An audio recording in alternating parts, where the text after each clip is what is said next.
माझं बाळ. काय झालं तुम्हाला?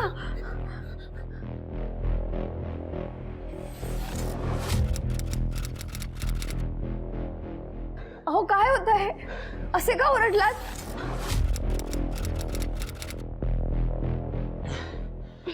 हे घ्या पाणी पिया. सावकाश. काय झालं? तुम्ही असे का ओरडलात? खूप भयानक स्वप्न पडलं मला. कोणीतरी आपल्या सर्वांना नुसतं आठवलं तरी अंगावर शहर आहे तो. बघा जाऊ द्या, तुम्ही नका विचार करू त्याचा एवढा. हे बघ विद्या, 2 महिन्यांनी आपलं बाळ जन्माला येणार आहे बघ. आपल्याला खूप काळजी घ्यायला हवी. कळतंय ना तुला मी काय म्हणतोय? ही असली स्वप्न पडणं अपशकुन असतो. ही अशी वाईट स्वप्न फक्त मनाचा खेळ असतात. हे असं काही खरं होत नाही. नका काळजी करू, मला काही नाही होणार. शांत होत. विद्या, तुला काय झालं ना, मी खरंच नाही जगू शकत. मी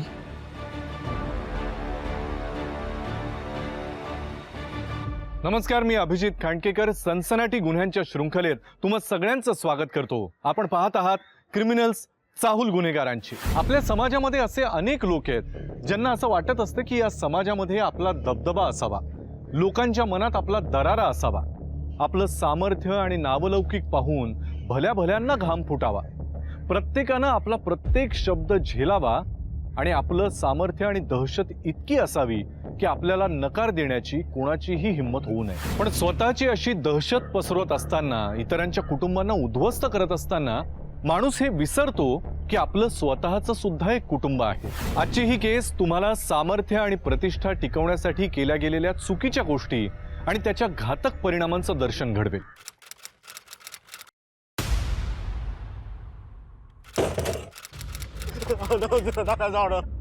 साखर आपली साखर गरीब.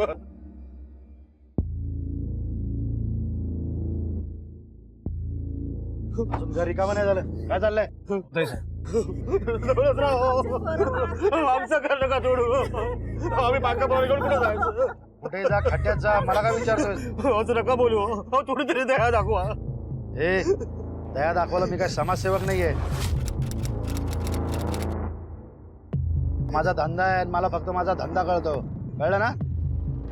आमचा आसरा का हिरवून घेताय? अरे तुझ्या भावाला जाऊन विचार. ही जमीन त्याच्या नावावर आहे, त्यानेच मला विकली आहे ना. त्याचा गळा जाऊन धर. मला काय विचारतोयस? इथे टॉवर बांधायचा आहे मला. अरे काय थोबाड बघणार आहेस का? फक्त कामाला लाग. चल बाजूला. करा रे लवकर खाली. बाजूला चल. साहेब साहेब साहेब ओ साहेब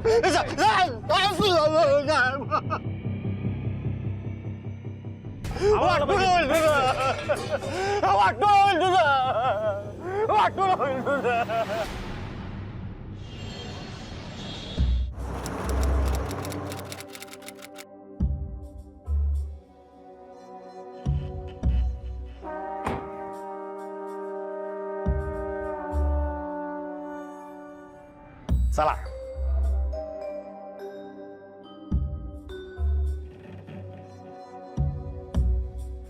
हो काय करताय? थांबा थांबा. काय होता पण थोडा तरी संयम ठेवा. मी माझ्या बायकोला सोडून इथे येतो, ते काय संयम ठेवायला का? अच्छा, मग माझ्याही काही इच्छा पूर्ण कराव्या लागतील तुम्हाला. या जगात फुकट काहीच मिळत नाही. माहितीये मला. हे बघ,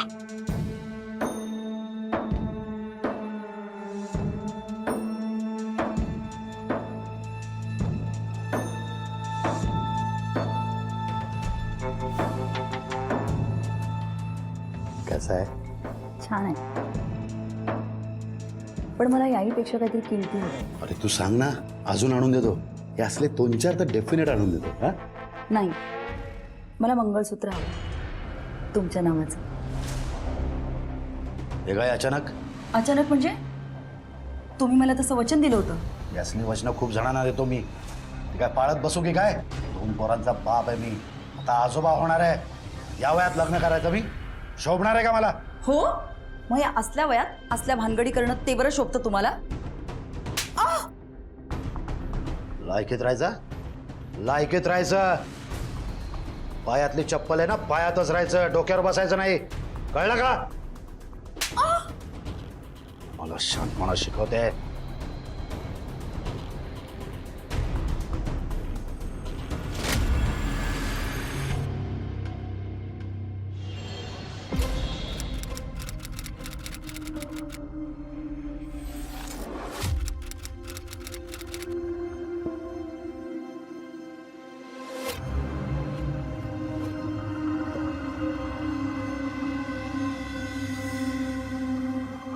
पेढा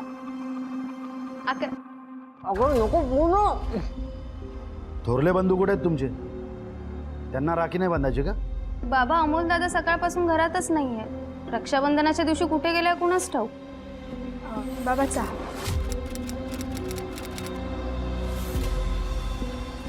नवरा कुठे आहे तुमचं? ते महत्वाच्या कामासाठी गेलेत, येतीलच इतक्यात. मला माहिती आहे कुठल्या महत्वाच्या कामाला गेलाय तो.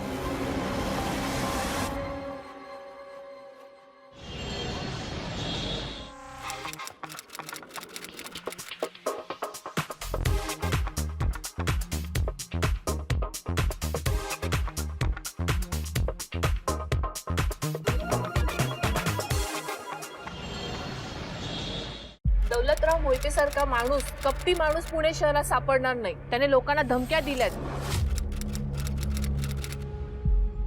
त्यांच्या जमिनी लुटल्यात आणि हा सगळा बक्कळ पैसा घेऊन मजा मारतोय तो. मी म्हणते अशा माणसाला झोप लागतेच कशी? आज ना उद्या त्याला जेलबंदी झालीच पाहिजे. मग ताई असं असेल तर दौलतरावांना आतापर्यंत अटक का नाही झाली? पैशाचा माज, दुसरं काय? सरकारी कायदा खिशात घेऊनच फिरतो ना. अख्ख्या शहरात त्याचा दरार आहे. आज ना उद्या त्याला पापाची शिक्षा होणारच आहे. करू दे ऐश त्याला किती करायची ती. ज्या माजरे या बाईला त्यावेळी माझा कचरा करत असते. साहेब, तुम्ही म्हणत असाल तर हिला चांगली अद्दल घडवतो, जीवच कापून टाकतो, म्हणजे एक शब्द देखील बोलणार नाही तुमच्या विरुद्ध. तशी वेळ आली तर ते करावंच लागणार आहे. बरोबर माझ्या कामाच्या जागी पोचते मीडियाला घेऊन. तुम्ही टेन्शन घेऊ नका साहेब, मी बघतो काय करायचं ते. अहो अमोल साहेब, अहो सांभाळा स्वतःला. झेपत नाही तर कशाला ते त्या एवढी? माझ्या बापाच्या कुत्र्या, मला प्रश्न विचारणारा तू कोण?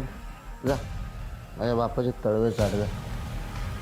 माझं डोकं नको खाऊ, कळलं? दादा काय बोलतोयस तू हे? अरे बाबांसमोर बोलताना तुला लाज नाही वाटत? लाज कशी वाटेल त्याला? विकून खाल्ली आहे ना त्याने ती. बापाच्या पैशावर मजा मारायची आणि बापाचेच धिंडोडे काढायचे, एवढंच जमतं त्याला. काय करू? आरती ओवाळू तुमची.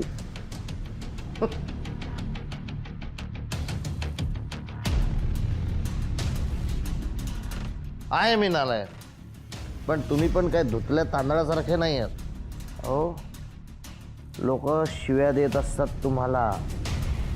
तुमच्यामुळे किती टोमणे ऐकायला लागतात माहिती? दादा तोंड बंद कर प्लीज. जन्माला आल्यावर मारून टाकायला पाहिजे होता. सुटलो असतो मी. निदान छोट्या भावाकडून तरी शिक. हो, लेक्चर देऊ नका मला, कळलं ना?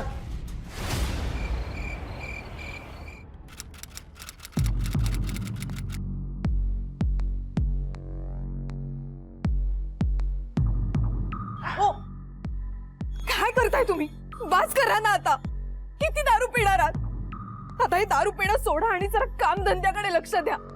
ए, तू पण माझ्या बापाच्या बाजूने बोलतेस का? बायको आहेस ना माझी, मग तशी वाढ. मी तुमच्या भल्याचंच सांगते ना. का बस.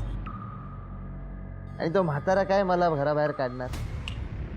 मीच त्याला त्या जगातून बाहेर घालवून दे. माझा राग अजून तुला माहिती नाहीये. मला शिकवते. आली मोठी शानी. चल एक चल.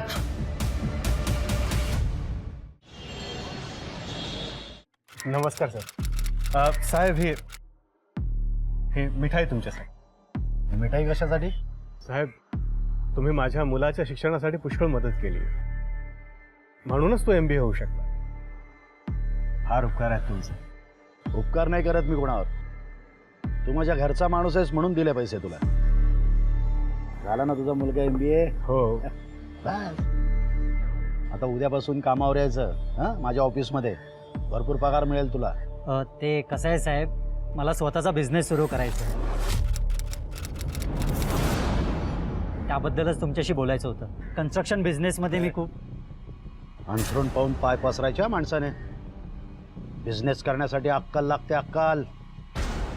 दरारा लागतो आमच्यासारखा. एका साध्या ड्रायव्हरचा पोरगा MBA झाला हेच खूप आहे तुझ्यासाठी, कळलं का? कामावर यायचं उद्यापासून.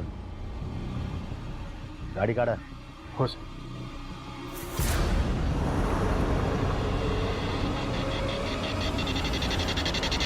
इथे नको, नंतर आपल्या नेहमीच्या ठिकाणी भेटू.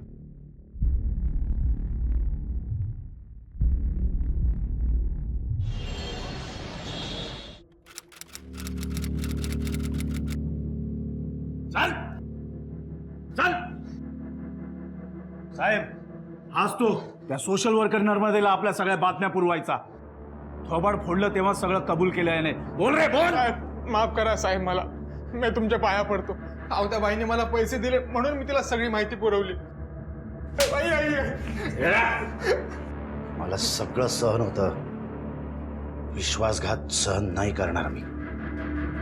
कैलास, याचे हात पाय तोडायचे, याला अधू करायचा आणि अंथरुणावर खेळून पडेल याची व्यवस्था करायची. माफ करा माफ करा साहेब. साहेब माफ करा. माफ करा साहेब. माफ करा हो साहेब. माफ करा साहेब. अहो साहेब माफ करा साहेब.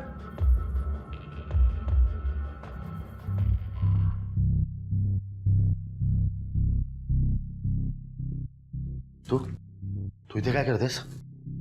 तुला म्हटलं ना माझ्या ऑफिसमध्ये यायचं नाही म्हणून. माझा मूड झाला की येईन मी. चल घेतलो. तुमच्या मूडप्रमाणे मी जगू शकत नाहीये. मला माझा हक्क हवाय. मी तुमच्या बाळाची आई होणार आहे. मला शेंड्या लावायच्या नाहीत. मला माहिती आहे किती लोकांकडून पैसे घेऊन तू त्यांच्यासोबत मजा मारतेस ते. असंही मला आता तुझ्यात रस राहिलेला नाहीये. निघायचं इथून. निघ.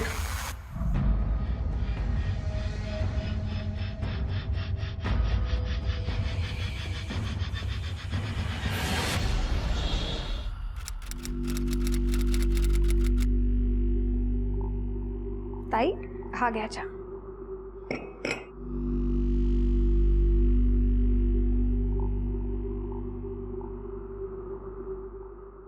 आई, अगं, अवघडलेल्या अवस्थेत वाकायचं नसतं. आणि घरात नोकर असताना तू का काम करते? अहो आई, ती बाजारात गेलीये. आणि तसंही तुमची सेवा करणं काही नोकराचं काम आहे का? हे घ्या चहा. तू घेतलंस? नाही, मी घेते. मी आलेच.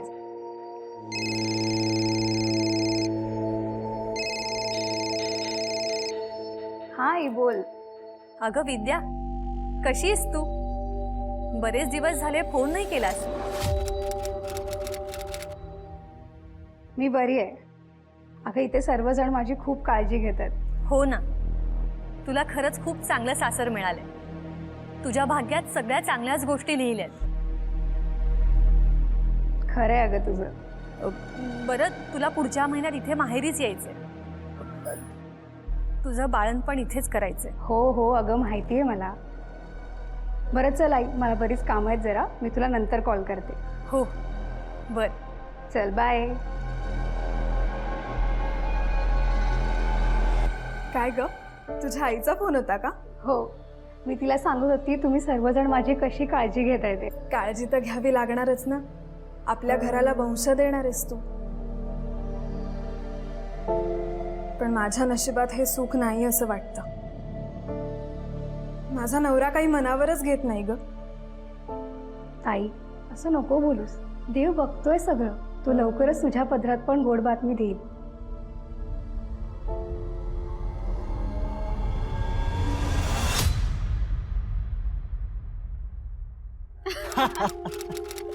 वेडाचंच तू. काय दुपण. तुझे बाबा ना मला माझा बिझनेस उभा करायला अजिबात मदत करणार नाही. काय करू ना काही समजत नाहीये ग. ऐक माझं, तू ना एकदा त्यांचा जावई झालास ना, मग सगळं ठीक होणार.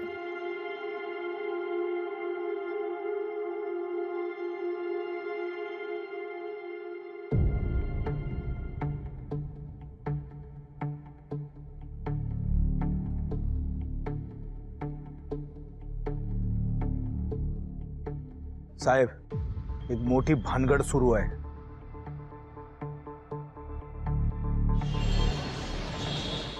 काय सांगतोय ना तुला. काय करताय? चल हा? चल. माझा का तुला लायकी आहे तुझी? लायकी आहे का तुझी? लायकी आहे तुझी? साहेब का मारतात त्याला? काय केलं त्याने? माझ्या मुलीला हात लावायची हिंमत कशी? लायकी आहे तुझी? सर चूक झाली हो साहेब, माफ करा. तुझ्या जागी दुसरा असता ना तर तुकडे तुकडे करून कुत्र्याला खाऊ घातले असते. लक्षात आलं? साहेब साहेब साहेब एकदा माफ करा. हा परत तुमच्या समोर पण येणार नाही. माझ्या समोरच काय, माझ्या मुलीच्या आजूबाजूला सुद्धा दिसायचं नाही. उद्यापासून कामावर यायची गरज नाहीये. गाडी काढ रे. हो साहेब साहेब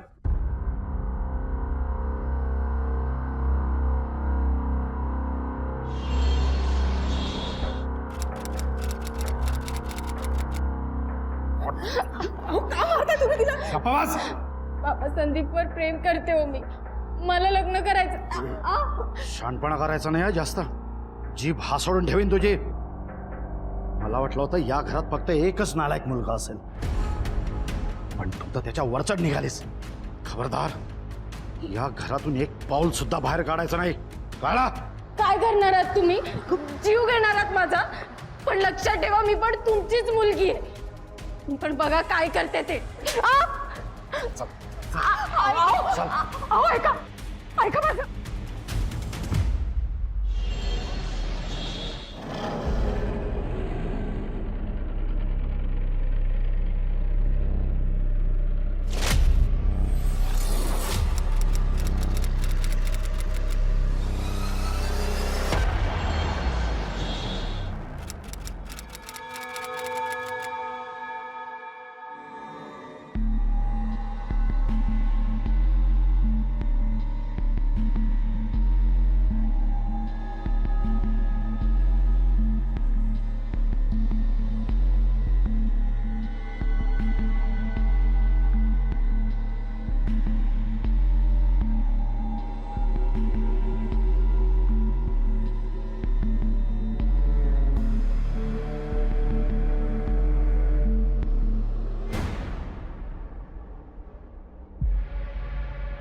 ज्योती, मी तुझ्या भावना समजू शकतो.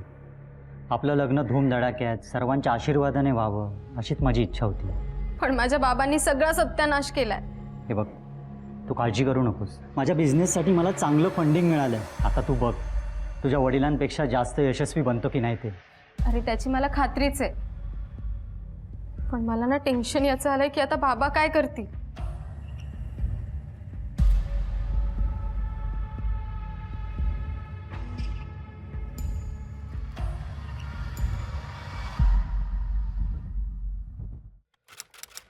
कापून टाकताना तुकडे करायचे बारीक बारीक. त्यांचे मुंडे पण सापडले नाही पाहिजे. काय बोलताय? आपली मुलगी आहे ती, आपल्या मनाविरुद्ध वागली म्हणून तुम्ही एवढा टोकाचा निर्णय कसा घेऊ शकता? नाही, तिला मारू नका. तिला मारू नका. काय सत्कार करायचा का तिचा? तो 1.5 दामडीचा तो रमाकांत आयुष्यभर पोसला त्याला. माझ्या पोरीनं काय केलं? या पोरीनं त्याला माझा व्याही बनवला. अरे लोक थुकतील ना माझ्या तोंडावर. अख्ख्या गावात दरार आहे माझा. माझ्या पोरीनं काय केलं? मला शेंडी लावली. हसतील लोक माझ्या तोंडावर. नाही, तुमची ही अवस्था बघून मला खूप मजा येते. अमोल, तू गप्पा बस. हे बघा, उगाच राग घालून घेऊ नका. ऐका माझं, शांत व्हा. जरा शांतपणे विचार करा. तिला मारू नका. तिला मारू नका. हो बाबा, हे सगळं प्रकरण सोडवण्याचा दुसरा काहीतरी मार्ग असेलच ना? कोणता मार्ग आहे? हा? कोणता मार्ग आहे? बाबा बाबा ऐका ना, आपण एक काम करूया ना, म्हणजे ज्योतिषी सगळे संबंध तोडून टाकूया. मग विषयच संपेल ना. हो हो, मी मी विसरून जाईन की मला मुलगी आहे. मी विसरून जाईन. मी तिच्याशी कुठलाही संबंध ठेवणार नाही. पण तिला मारू नका हो. तिला मारू नका. साहेब मी काय करायचं? निघतो. एक गोष्ट लक्षात ठेवायची सगळ्यांनीच, त्या पोरीचं नाव या घरात आजपासून कोणीच घेणार नाही. आणि जर कोणी घेतलं तर माझ्याशिवाय कोणी वाईट नाही.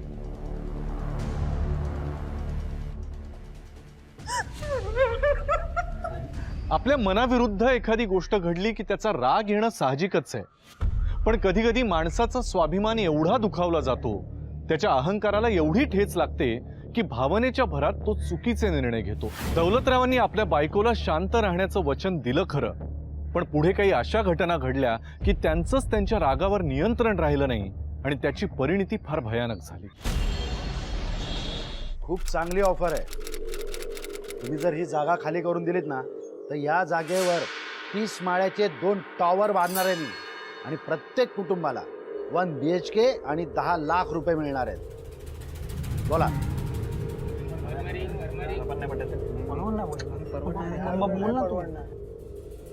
दौलतराव 10 लाख रुपये खूप कमी येतो. आम्हाला जास्त पैसे हवे. अख्खं आयुष्य गटाराजवळ घालवलं आणि 10 लाख रुपये कमी वाटतात होय रे तुला? मा झालाय का? अहो माझाचा काही प्रश्नच नाही दौलतराव. आणि ह्या जागेची व्हॅल्यू आम्हाला चांगलीच माहिती आहे. जर आमच्या डिमांड पूर्ण होणार नसतील तर आम्ही जागा तुम्हाला देणार नाही. मला नाही ऐकायची सवय नाहीये. कैलास. हो थांबा, हो थांबा. तुम्ही खाली बसा, खाली बसा. नमस्कार, मी संदीप जाधव. माझा सुद्धा कन्स्ट्रक्शनचा बिझनेस आहे. दौलतरावांसारखीच मला देखील तुम्हाला एक चांगली ऑफर द्यायची. आमच्यात बोलायचं नाही. नाही घेतो. आम्हाला ऑफर तर ऐकू द्या. बोला बोला, काय ऑफर आहे तुमची? प्रत्येकाला 2 BHK फ्लॅट आणि 15 लाख रुपये कॅश. मला चांगली ऑफर बोलून टाकतो. चांगली ऑफर आहे. आम्हाला सगळ्यांना मान्य आहे.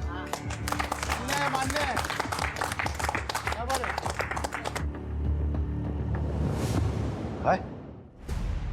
ही पण जागा गेली? कोणी घेतली? संदीप. त्याच्यात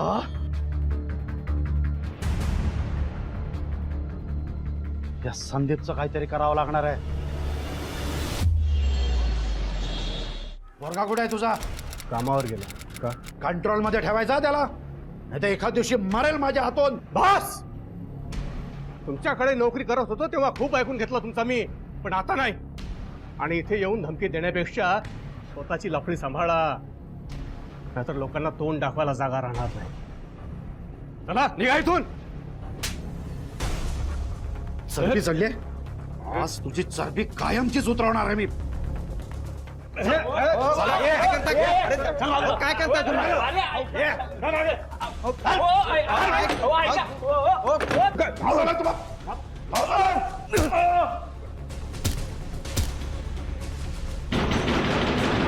काय झालंय? तुझे बाबा तुझ्या सासऱ्यांना मारताय. बाबा दादा दादा तुम्ही दार तोडा ना प्लीज.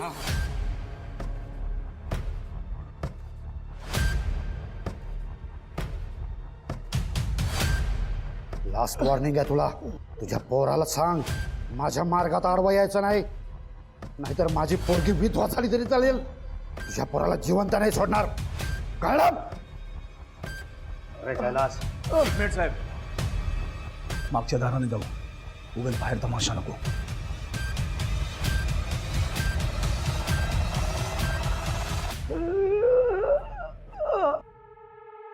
बाबा बाबा बाबा बाबा उठा ना. बाबा बाबा बाबा कुणी गेले? बाबा कुणी केलं? दौलतराव.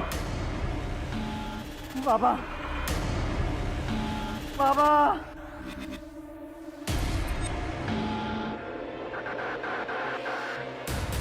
सोडणार नाही मी त्याला, सोडणार नाही. संदीप,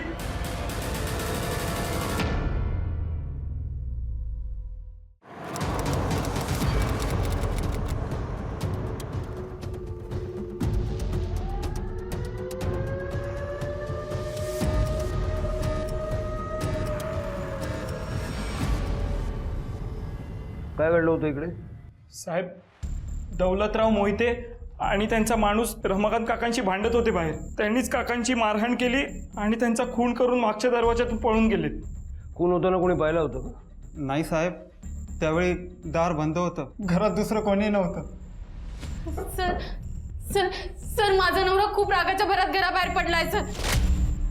सर तो माझ्या बाबांना सोडणार नाही सर. सर प्लीज काहीतरी करा. साहेब, ज्या चाकूने काकांचा खून झालाय संदीप तोच चाकू घेऊन निघालाय. ताबडतोब दौलतरावांच्या घरी जा आणि बघा काय सिच्युएशन आहे. Okay sir. बगाडे, शिंदे.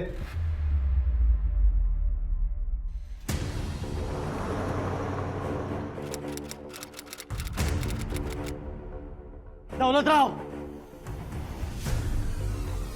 कशाला ओरडतेस? काय आला? कोण आहे? का मारलंस माझ्या बाबांना?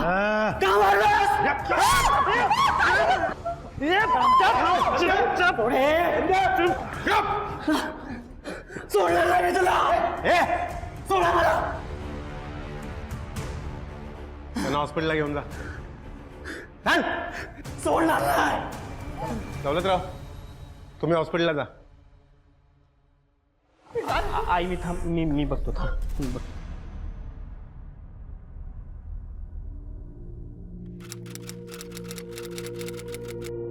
संदीप, शांत हो. बस तू बस.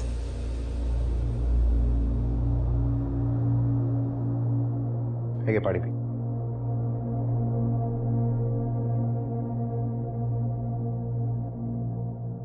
कसा शांत होऊ साहेब? ज्याने माझ्या वडिलांचा खून केला त्याला तुम्ही अटक करायचं सोडून मलाच अटक करून आणलं. हे बघ संदीप, तुझ्या वडिलांना न्याय नक्की मिळेल. आणि रागाच्या भरात तू जे काय केलंस ना ते पण योग्य नाहीये. मर्डर वेपन घेऊन तू दौलतरावांच्या घरी गेलास आणि त्यांच्यावरती हल्ला केलास. अरे, दौलतरावांना शिक्षा करण्यासाठी न्यायव्यवस्था आहे ना.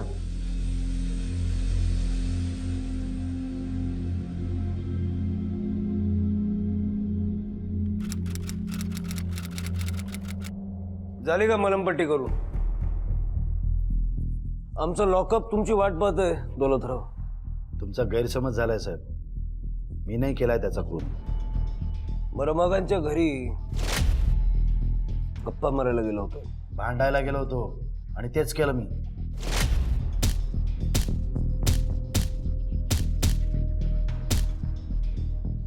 लास्ट वॉर्निंग आहे तुला. तुझ्या पोराला सांग माझ्या मार्गात आडवा यायचं नाही, नाहीतर माझी पोरगी विधवा झाली तरी चालेल. तुझ्या पोराला जिवंत नाही सोडणार. कळलं? अरे कैलास, एक मिनिट साहेब, मागच्या दाराने जाऊ. उगाच बाहेर तमाशा नको.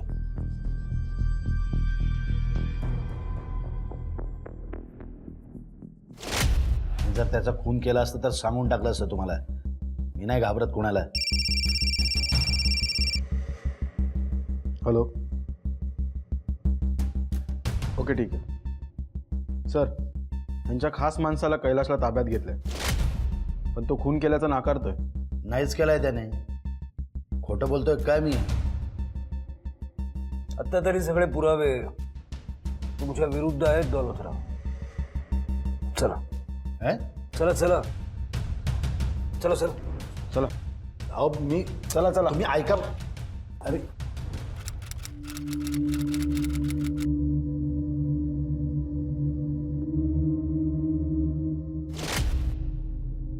हां, मी थोड्याच वेळात तुमच्या ऑफिसला येतो. मग आपण तिथे बसून डिस्कस करूया. हो चालेल. हो शैलेश, सगळं ठीक आहे ना? हा, तुझे बाबा कसे आहेत? आई, तू शांत हो पहिले.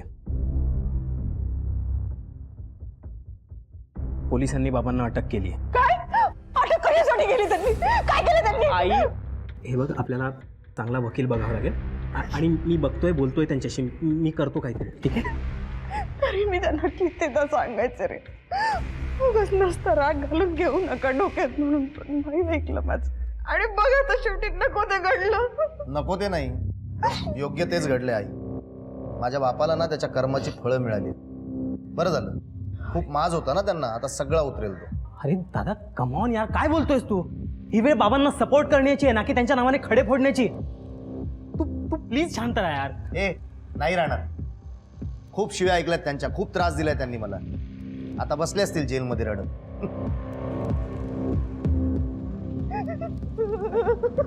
हे बघ तू शांत. मी बोलतोय ना वकिलांशी चांगलं, तू का काळजी करतेस? मी आणीन बाबांना सोडून. तू शांत हो प्लीज.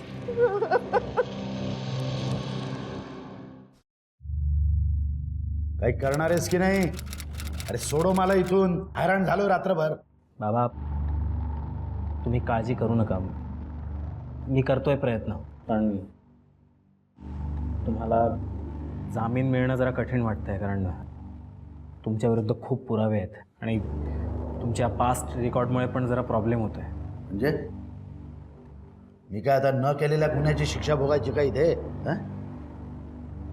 तुझा विश्वास नाही आहे माझ्यावर? अहो बाबा असं नाही आहे, माझा विश्वास आहे तुमच्यावर. आहे ना? आधी त्या व्यक्तीला शोधायचं ज्या व्यक्तीने मला इथे अडकवलंय. कोण असेल ही व्यक्ती जी बाबांना अडकवते? कुठेतरी शत्रूच असणार माझा.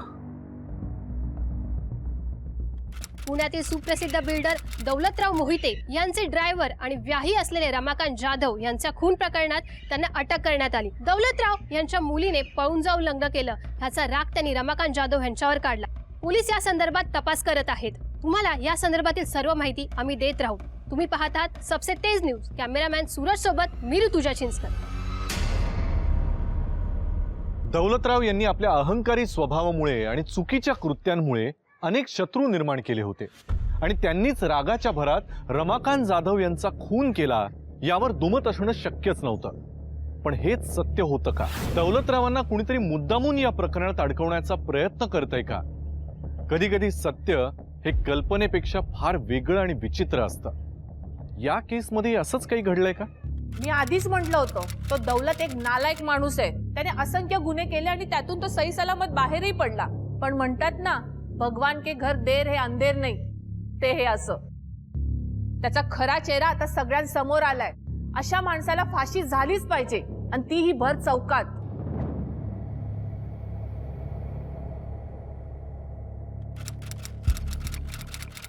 येस सर, आपण दौलतराववरच्या जुन्या केसेस ओपन करू शकतो सर. ओके सर, ठीक. जय हिंद सर. सर, रमाकांत यांच्यावर ज्या चाकूने स्टॅबिंग करण्यात आलं त्याचा हा लॅब रिपोर्ट आला सर. आणि रमाकांत यांचा पोस्टमॉर्टम रिपोर्ट पण आलाय. पोस्टमॉर्टम रिपोर्टनुसार रमाकांत यांच्या पोटावरती 3 वेळा स्टॅबिंग करण्यात आलं, काल म्हणजे 16 सप्टेंबरला. आणि त्याच्यामुळेच अतिरक्तस्राव झाला आणि रमाकांत यांचा मृत्यू संध्याकाळी 4 ते 6च्या दरम्यान झालाय. लॅब रिपोर्टनुसार त्या चाकूवरती दौलतराव आणि रमाकांत या दोघांचं रक्त सापडलंय, पण फिंगरप्रिंट्स फक्त संदीपचे आहेत. हा, कारण तोच चाकू घेऊन संदीप दौलतराव यांच्या घरी त्यांच्यावरती हल्ला करण्यासाठी गेला होता. याचा अर्थ त्या चाकूवर आधी कोणाचेच फिंगरप्रिंट्स नव्हते सर. कारण कदाचित असं झालं असेल की दौलतरावांनी तो चाकू वापरल्यानंतर त्याच्यावरचे फिंगरप्रिंट्स पुसून टाकले असतील. पण जर तो चाकू त्यांचाच होता तर चाकू पुसून तिकडे टाकून जाण्याची गरज काय होती? एक मिनिट, हा फोटो बघा. हा चाकू गुंड वापरतात तसा नाही आहे, घरगुती वापरातला भाजी कापण्याचा चाकू आहे. हा, कारण तो चाकू रमाकांत यांच्या घरातलाच असू शकतो. एक्झॅक्टली. संदीपच्या बायकोकडून कन्फर्म करून घ्या. जरा चाकू रमाकांतच्या घरातलाच असेल तर कोणीतरी वेगळा पण असू शकतो. वेगळा? सर, पण रमाकांत यांना मारण्याचा हेतू अजून दुसऱ्या कोणाकडे असू शकतो.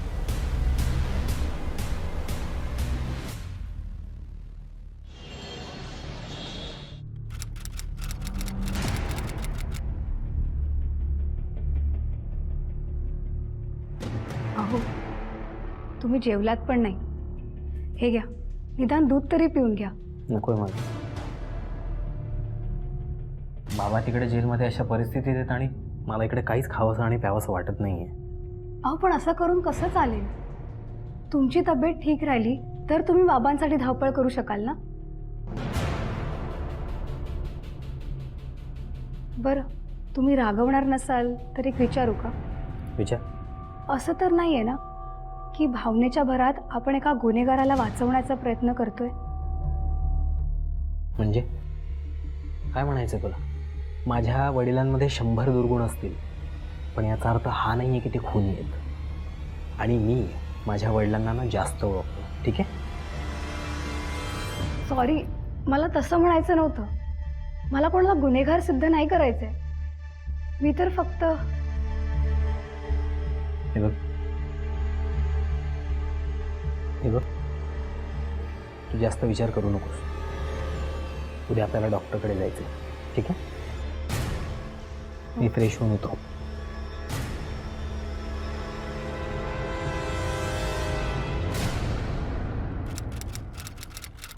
नमस्कार मॅडम. चांदणी, ये बस. मग काय आनंद झाला असेल ना तुला, तुझा मजनू जेलमध्ये गेला म्हणून? आनंद तर खूपच झालाय, पण मला तुम्हाला एक महत्त्वाची गोष्ट सांगायची आहे. काय?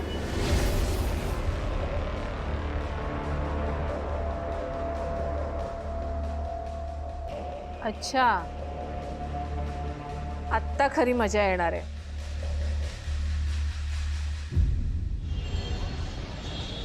सगळं काय होतंय ते सगळं सांग. म्हणजे कशाने ऍसिडिटी खाली बघा, कशाने ऍसिडिटी होते, काय होतं हे सगळं सांग. म्हणजे ते आपल्याला तुला तसं औषध देतील. खाली बघ. हां. अरे एक मिनिट, मी माझी पर्स आत विसरली. त्यात माझे जुने रिपोर्ट्स आहेत. आणतो.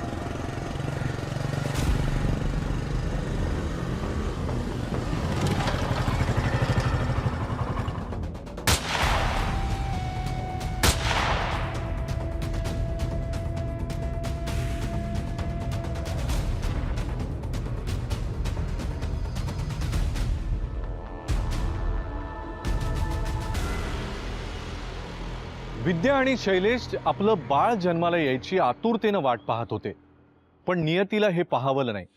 त्यांची सगळी स्वप्न क्षणार्धात उद्ध्वस्त झाली. कोण असेल या हत्याकांडामागे? दौलतरावांच्या अहंकारी स्वभावामुळेच मोहिते कुटुंबावर हे संकट ओढवलंय का? पोलिसांचा तपास आता कुठल्या दिशेला जाईल? कोण असेल खरा गुन्हेगार? या सगळ्या प्रश्नांची उत्तरं आपल्याला बघायला मिळणार आहेत उद्याच्या भागात. सनसनाटी गुन्ह्यांच्या शृंखलेत मी अभिजित खांडकेकर तुम्हा सगळ्यांची रजा घेतो. पुन्हा भेटूया एका नवीन गुन्ह्यासह नवीन भागात. पण तोपर्यंत तुम्ही स्वतःची आणि आपल्या कुटुंबियांची काळजी घ्या. धोका अजूनही टळलेला नाहीये, त्यामुळे घराबाहेर पडताना मास्क आणि सॅनिटायझरचा वापर नक्की करा. पाहत रहा क्रिमिनल्स, चाहूल गुन्हेगारांची. जय हिंद, जय महाराष्ट्र.